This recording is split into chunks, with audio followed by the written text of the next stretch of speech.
फळ्यावरती शब्द काय आहे? कुठला अक्षर आहे? यस. या यसचा उच्चार कधी स म्हणून करायचं तर कधी झ म्हणून होतो. समजा काय सांगालोय? आहे यस तो उच्चार दोन वाढले. एक कुठला आलाय? स आणि दुसरा आहे झ. बघा पहिला शब्द वाचा. Bus. Second best. Third fourth म्हणजे या ठिकाणी उच्चार स झाला.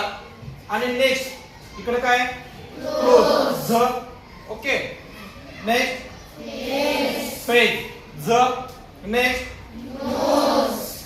झ. शेवटचा आहे असं का?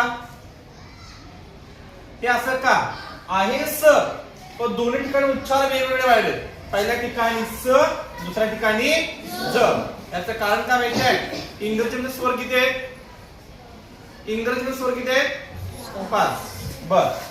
कोणते कोणते स्वर आहेत? ए, ई, आय, ओ आणि यू. हे इंग्रजीचे 5 स्वर आहेत.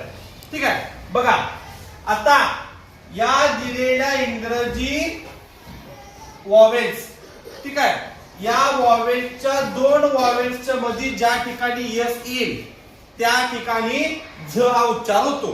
बघा काय? CLOSE याच्यातले दिलेल्या शब्दापैकी ओ हे काय आहे? वॉवेल स्वर झाला. ई काय आहे? वॉवेल्स. म्हणजे दोन वॉवेल्सच्या मध्ये तो शब्द आला म्हणून याचा उच्चार काय झाला? झ. म्हणून काय झालं? क्लोज. समजा नेक्स्ट वन PHASE. इथे वॉवेल्स कोणते आहेत? ए आणि ई दोन्हीच्या मध्ये आलाय म्हणजे काय झाला? तो झ उच्चार झाला. सेम त्याच्या एकदम अपोजिट या यसच्या मागे पुढे कुठेही वॉवेल्स येत नाही अशा ठिकाणी त्याचा उच्चार काय होतो? स. बघा BUS फक्त मागे आहे, पुढे काय आहे का? नाही. म्हणजे याचा उच्चार काय झाला? स. नेक्स्ट वन WEST अगोदर आहे ई, पुढे काय आहे का? नाही. म्हणजे उच्चार काय झाला? स. वेस्ट. आता इथे बघा स्टँड, ना पुढे वॉवेल आहे ना मागे वॉवेल आहे.